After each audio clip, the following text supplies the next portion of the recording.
સુંદર. બેઠકનો રંગ ગજબનો ફરી ગયો. એકદમ જાણે મહેફિલ બની ગઈ છે, માહોલ બની ગયો છે. અને એમાં ઉમેરો કરવા આવ્યા છે જીનાનશ્રી. જીનાનશ્રી એક લોકગીત લઈને આવે છે જે ગરબા તરીકે પણ સારું એવું પ્રચલિત છે. ફરી રાસ ગરબાની વાત નીકળે એટલે રાધા, કૃષ્ણ, ગોપી આ બધા રાસલીલા કરતા આપણી નજર સામે રમવા માંડે. અને ગોપીઓની રાસલીલા તો કોણ ભૂલાવી શકે છે? કૃષ્ણની વાંસળી અને રાસ એ તો ગોપીને રાધાના હતા શ્વાસ. ગોપીનું સ્થાન પણ કૃષ્ણના જીવનમાં ખૂબ ખૂબ અનેરું હતું. ગોપીના હૃદયની લાગણીને વ્યક્ત કરવી ને એ અઘરી જ નથી. પણ તો બી થોડી પંક્તિઓ છે અહીંયા. હાથમાં રાસ રંગ મોરપીંછ લઈ નીકળશે, હાથમાં રાસ રંગ મોરપીંછ લઈ નીકળશે, ગલીમાં હૃદયથી ગોપી અને કૃષ્ણ નીકળશે. આકાશમાંથી પ્રેમ રંગ મેઘધનુષ બની નીકળશે, મહારાસ રંગથી ગોપીઓ પણ નીકળશે. અથવા જ્યારે કૃષ્ણ આસપાસ ન હોય ને ત્યારે ગોપીઓ સુનમૂન થઈ જાય અને સુનમૂન થઈને ત્યારે ગાયને કહે, કૃષ્ણ તું મોરલી વગાડ ને, કૃષ્ણ તું મોરલી વગાડ ને, સુધી ગોપીને જગાડ. વૃંદાવન છે બહુ સોનું, તું મોરલી વગાડ ને. અને ગોપીનો પ્રેમ કૃષ્ણ માટે કંઈ અલગ જ. ગોપીને તો ગમે કૃષ્ણની નટખટતા એટલે જાય સરોવરે નાવા બેડું લઈને. અને એમ હોય કે કૃષ્ણ આસપાસ હોય તો સારું, પણ એ નટખટ વેળામાં એને ડર પણ લાગે કે મારી માતા મને પૂછશે તો શું કહીશ. અને એવી જ કોઈ ભાવનાઓને આલેખથી આ ગીતમાં એ ગાય છે કે સુના સરવરિયાને કાંઠે, સુના સરવરિયાને કાંઠે હું બેડલું મેલી નાવા ગઈ, પાછી વળી ત્યાં મારું બેડલું ને બેડલું. Thank you so much Sejal આંટી. અમે ઘરથી દૂર હોઈએ છીએ અને અહીંયા આટલા બધા તમે આવો અમને જોવા, અમને એકદમ ઘર જેવું લાગે. તો થેન્ક યુ સો મચ. એક વખત પ્લીઝ તાળી તમારા. મારું નામ જીનાનશ્રી મહેતા છે અને હું નાગપુરથી છું, એટલે મારી ગુજરાતી થોડી કાચી છે. તો છે ને આ ગીત હું બહુ વાર ગાઉં છું, બટ મને કાલે મારા પપ્પા પાસે ગઈ અને મેં કીધું પપ્પાનો અર્થ શું શું ગા ગા ગા કરું છું, પણ આનો મતલબ શું છે? તો એમે મને આટલું સરસ એમે શીખવાડ્યું આ ગીતનું, જે હું આજે તમને પણ બતાવીશ એમનું ઇન્ટરપ્રિટેશન. તો આ પ્લીઝ તમે સમજો. આગળની 5 મિનિટ માટે આપણે નાનપણથી કૃષ્ણની લીલાઓ સાંભળીએ છીએ. આગળની 5 મિનિટ માટે તમે પુરુષ હો યા સ્ત્રી હો એવું સમજો કે તમે ગોપી છો. તમે ગયા છો સુના સરવરિયાના કાંઠે, એટલે એમ્ટી રિવરના બેંકમાં તમે નાવા ગયા. તમે તમારું બેડલું, જેને આપણે હિન્દીમાં પાયલ કહીએ, તમે ત્યાં મૂક્યું અને તમે નાવા ગયા. તમે પાછા આવો નહીં ને તો તમારું બેડલું ચોરી ગયું. કોણે ચોરાયું? કૃષ્ણ.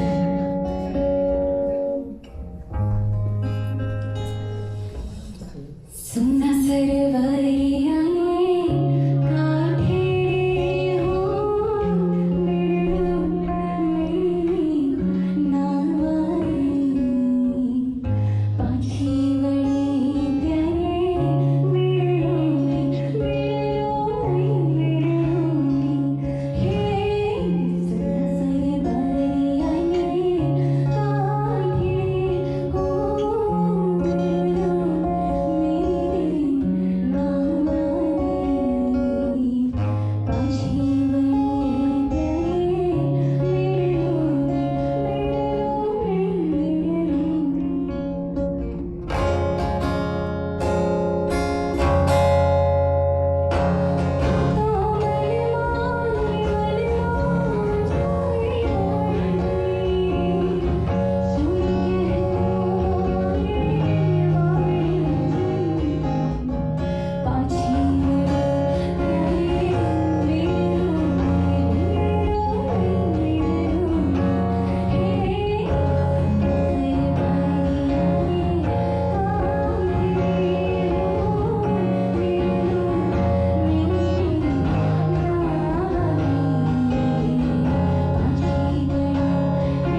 હિનાંશી નિયમથી અહીંયા આવી છે આ કાર્યક્રમ માટે. એ અહીંયા બીયુની સ્ટુડન્ટ છે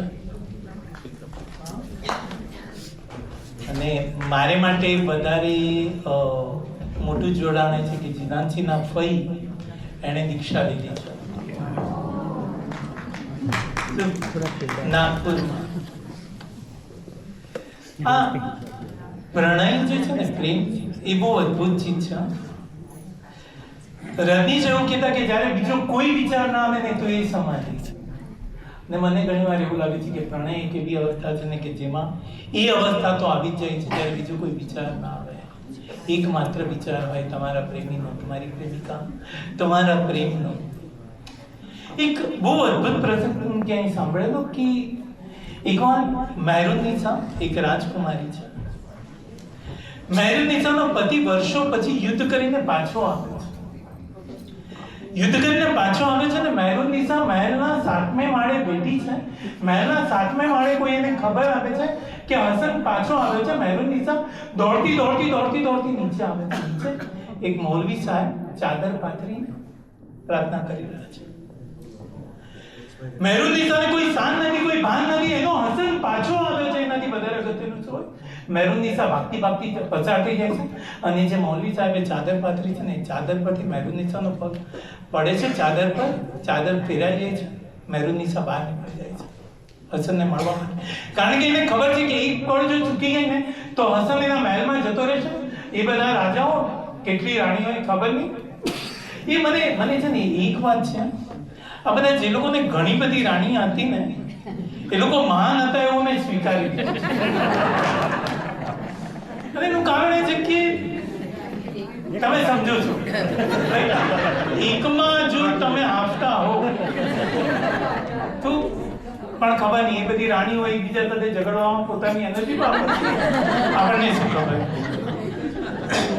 પણ મહેરુનિસા એના હસનને જોવા માટે દોડતી દોડતી ગઈ છે અને ખબર નથી કે હસન પાછો ક્યારે દેખાશે.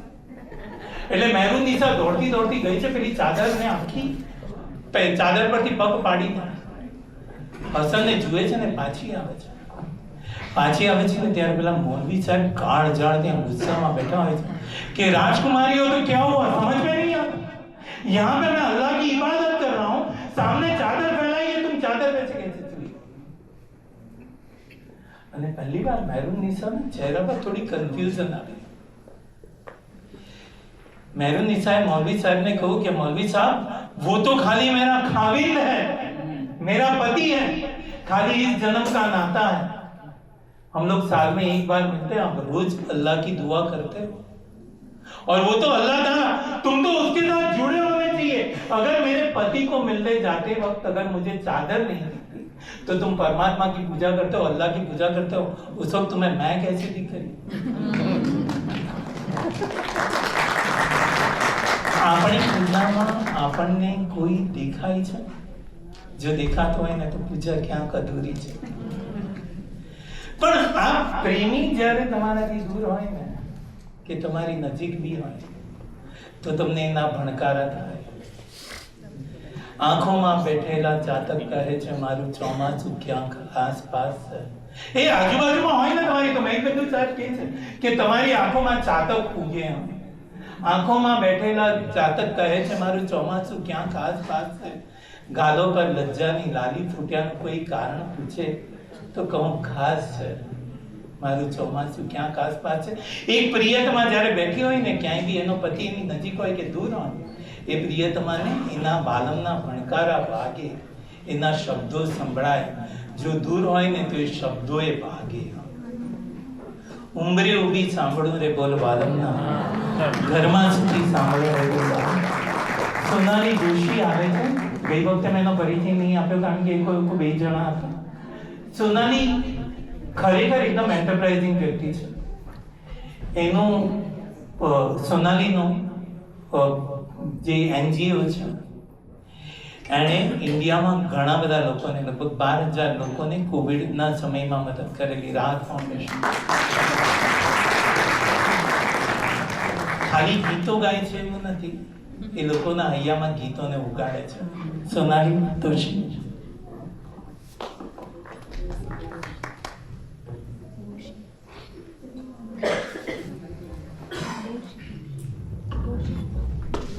મારું જે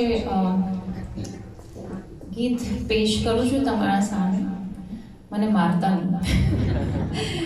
કારણ કે આ ગીત જે છે એ થોડુંક અનપ્લગ્ડ સાંભળ્યું હશે, રાઈટ? ધ ટર્મ અનપ્લગ્ડ, કે એમાં there is only one instrument or two instrument, but there are various way. Unplug is not just limited to that, but we're trying to give that cover kind of a feel, you know. અને મને બધાએ કીધું આ તો ગરબા છે, અને અમે લોકો પ્રેક્ટિસ કરવા બેઠા ને તો અમારા ભાઈ જે છે એ ગરબાનું રિધમ લગાડવા બેઠા. ભાઈ, this is not Garba, this is a complete different treatment to a very beautiful piece. અને આશા કરું છું કે તમને આ પણ ગમશે. Thank you.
સોનાલીનો બીજો પરિચય પણ છે કે સોનાલી મ્યુઝિક રૂમ કરીને એનું પ્લેટફોર્મ છે જ્યાં એ સંગીતકારોને પ્રોત્સાહન આપે છે અને ઘણા સેલિબ્રિટી સંગીતકારોના ઇન્ટરવ્યૂ લે છે. સો ચેક ઇટ આઉટ ફેસબુક પર સોનાલીઝ મ્યુઝિક રૂમ. અને હવે હું તમારો 1 મિનિટનો સમય લઈને આ એકેડેમીના જે ઓનર્સ છે જવા અને હેતલ જોશીને 1-2 મિનિટ બોલાવું છું. અને